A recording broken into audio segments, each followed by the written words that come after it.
Hola chicos, vamos con otro vídeo de planos inclinados. Os recomiendo ver primero el anterior, donde explico un poco más en profundidad pues, lo de los ángulos y demás. Y bueno, vamos a hacer este, que esta vez la caja, en vez de subir con cierta fuerza, lo que está pasando es que esta caja se deja caer. Es como si tuviésemos un coche que de repente pues, no ponemos el freno y entonces bueno, pues en una pendiente se va hacia abajo. Entonces, vamos a dibujar primero las fuerzas. Esta caja va a tener un peso. Ese peso siempre va hacia abajo. Va hacia el centro de la Tierra. Aquí tengo el peso. Como sabéis, en los planos inclinados, el eje X sería este y el eje Y es este. O sea, como veis, el peso no está en los ejes. Entonces tendré que descomponerlo. Como veis aquí, hay un triángulo rectángulo. Entonces, bueno, antes de seguir con el peso, vamos a mirar otras fuerzas que hay. La normal siempre va hacia arriba perpendicular al plano, es decir, a la superficie. Si la caja está aquí, pues entonces perpendicular será justo esto. Como veis ahí hay 90 grados.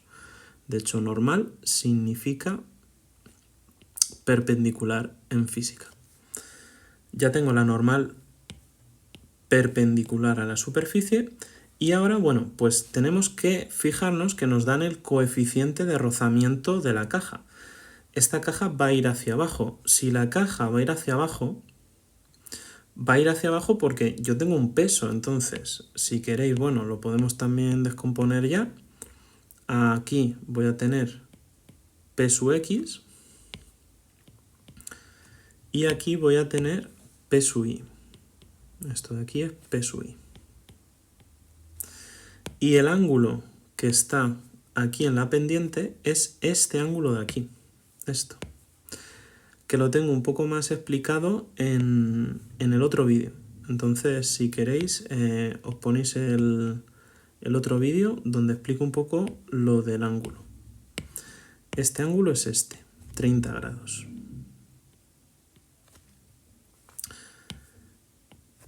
Bueno, pues tenemos P sub X es hacia aquí, pero eso también va a estar aquí. Es decir, que P sub X está aquí. Y de hecho eso es lo que hace que la caja vaya hacia abajo, el P sub X.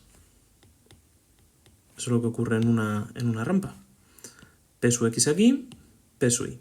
Bien, y como va hacia abajo, como la caja va a ir hacia arriba, es decir, aquí, lo que pasa es que ya sabéis que lo solemos poner aquí desde el centro de la caja, hacia arriba lo que voy a tener va a ser una fuerza de rozamiento.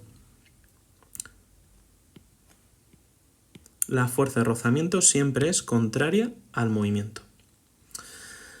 Bueno, pues vamos a estudiar los ejes, pero el problema es que el peso, no tengo P sub X y P sub Y. Entonces, primero vamos a dibujar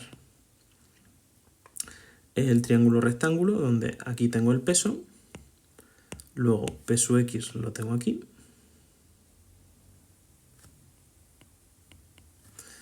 y aquí tengo P sub Y.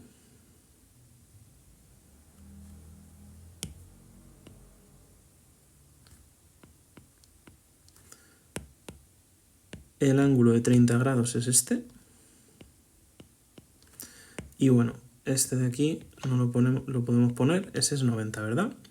Bueno, pues yo sé que el ángulo de 30 está cortando a P sub Y. Pues entonces, en el otro ejercicio lo tengo un poco más explicado, así que si eso primero verlo, P sub Y está relacionado con el coseno, es decir, peso por coseno de 30. Esto lo sé porque corta. El coseno siempre es contiguo, es decir, el cateto contiguo a la hipotenusa. Y luego P sub X está relacionado con el seno, porque es el cateto opuesto. Aquí tengo 30 grados, pues opuesto P sub X. Peso por seno de 30. Bueno, pues vamos a estudiar los ejes. Primero vamos con el eje Y. En el eje Y tenemos hacia arriba la normal, hacia abajo P sub Y, esto es igual a masa por aceleración. Esto siempre, cuando sumamos fuerzas, digo sumar, esto es un menos pero porque va hacia abajo, pero yo estoy haciendo un sumatorio de fuerzas. Eso siempre es igual a masa por aceleración. Como no me muevo en el eje Y, la caja solo se va a mover hacia abajo en el eje X, en el eje Y no se mueve, pues entonces la aceleración es 0 y entonces la normal menos P sub I es igual a 0, donde sé que la normal es igual a P sub I y P sub I lo podemos descomponer como peso por coseno de 30 y yo sé que peso es M por G. Así que al final se va a quedar que la normal va a ser igual a mg por coseno de 30. Bueno, pues ya he estudiado el eje Y y ahora vamos a estudiar el eje X. Vamos a llevarnos todo esto a la otra página.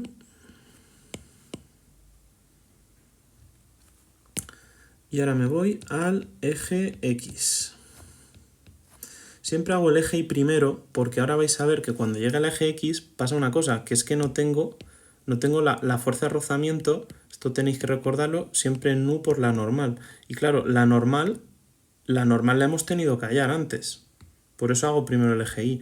Si hicieseis el eje X antes no pasa nada. Hacéis el eje X pero vais a dar cuenta que os va a hacer falta la normal. Y entonces la sacáis con el eje Y. Bueno, pues en el eje X, ahora hay que pensar, la caja va hacia abajo. Lo que va a favor del movimiento es positivo, es decir, P sub X es positivo y lo que va en contra del movimiento, como veis la caja va hacia abajo, lo que va en contra del movimiento en el eje X es la fuerza de rozamiento. P sub X menos fuerza de rozamiento, esto va a ser igual a masa por aceleración. En este caso la aceleración no se va porque la caja sí que se mueve en el eje X.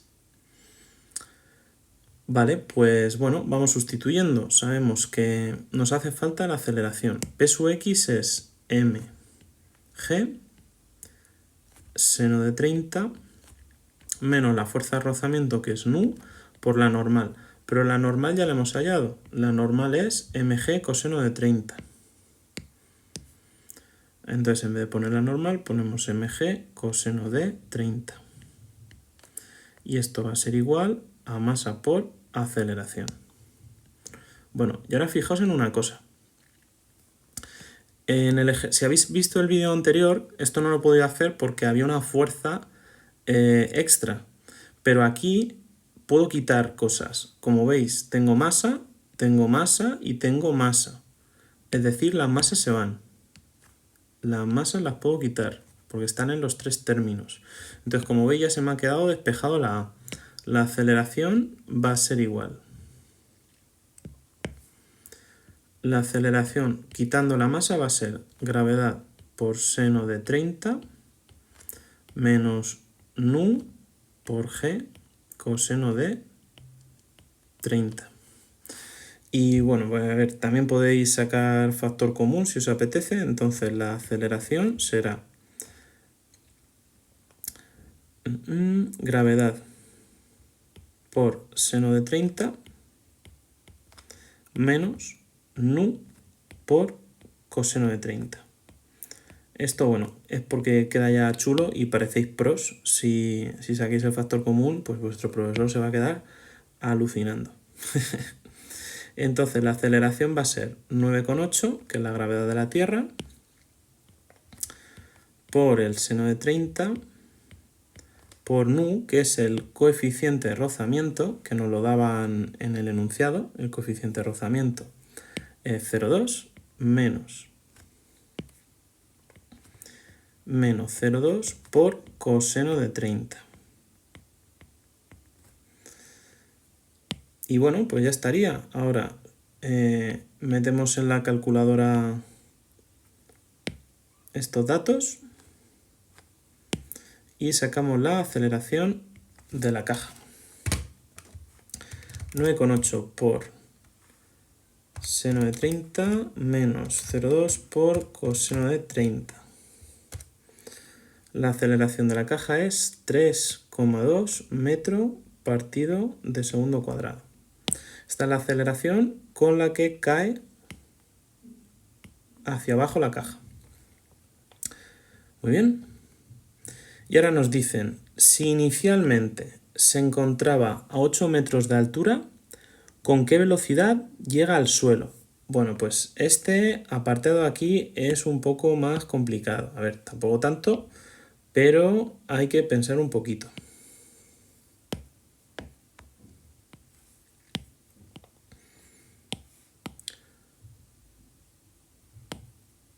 Uy, que lo he pegado aquí. Nos va a hacer falta recordar un poquito de trigonometría. A ver. De hecho, esto ya, si queréis, ya no me hacen falta las fuerzas para este apartado. O sea que si queréis, hasta las podemos quitar.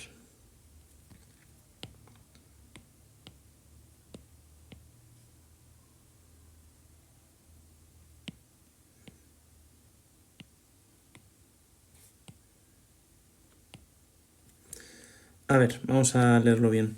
Nos dicen, si inicialmente se encontraba a 8 metros de altura, la caja, es decir, esta caja, aquí, si queréis, vamos a dibujarla aquí,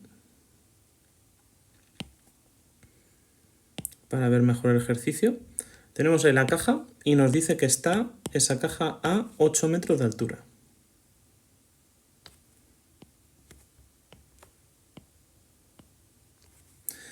Lo que sí que nos va a hacer falta es la aceleración. Yo sé que la aceleración, que la hemos calculado en el apartado A, es 3,2 metros segundo cuadrado. ¿Con qué velocidad llega al suelo? Es decir, la caja parte de aquí. Y va a ir cayendo con esta aceleración y va a llegar al suelo, es decir, justo más o menos aquí, ¿no? Aquí tiene que llegar la caja. Vale, ¿cómo puedo saber la velocidad con la que llega? Si os fijáis, la velocidad aquí, que no la sé, justo aquí, no sé la velocidad final. Yo sé que la velocidad final está relacionado, velocidad final, esto ya es cinemática, velocidad final inicial al cuadrado menos velocidad inicial al cuadrado está relacionado con 2 por la aceleración por x, siendo x lo que recorre. Es decir, el espacio recorrido, si lo pensáis, es todo esto. Esto es lo que se va a mover la caja. Se va a mover x. Vale, ¿qué pasa? Me piden la velocidad final. No la tengo. Esto yo lo puedo hasta quitar. ¿Por qué? Porque sé que parte de dónde, del reposo, o sea que eso es 0. Así que yo sé que la velocidad final al cuadrado está relacionado con 2 por la aceleración por x. ¿Qué es x? El espacio recorrido. Ahí va, fijaos, que hay aquí un triángulo rectángulo. Y tengo justo este lado. Entonces yo puedo saber esto. Esto va a ser la hipotenusa, es decir, la x, ¿veis? Porque si no es que tendría dos incógnitas, la velocidad y x. Entonces lo primero que tengo que hacer es sacar x. ¿Cómo sacamos x? Por trigonometría. Yo sé que este ángulo de aquí es 30 y esto de aquí que es opuesto, este es el cateto opuesto, yo sé que mide ¿cuánto? 8. Pues entonces yo sé que el opuesto es el seno, yo sé que seno de 30 es igual a cateto opuesto, que es 8, partido de la hipotenusa, que ¿cuánto vale la hipotenusa? X, lo que se va a mover. Es decir, x va a ser igual a 8 entre seno de 30. Eso es lo que mide el espacio que recorre la caja.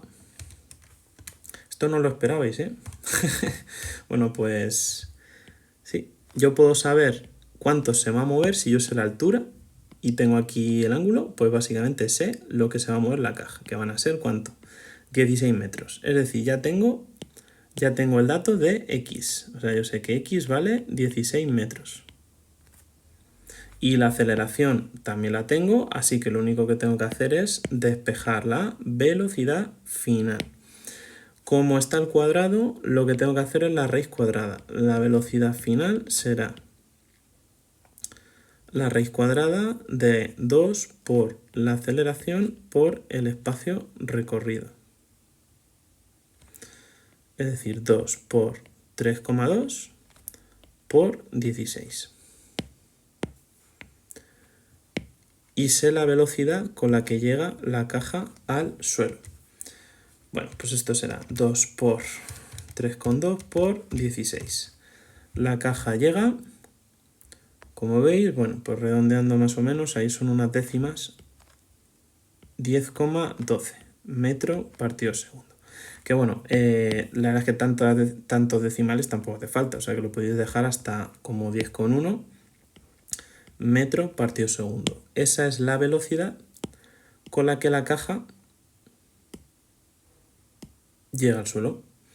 Muy bien, pues nada chicos, hasta aquí el vídeo de hoy. Este ya es un poco más de nivel, pero lo suelen poner mucho en los exámenes, así que espero que os haya servido. Un saludo.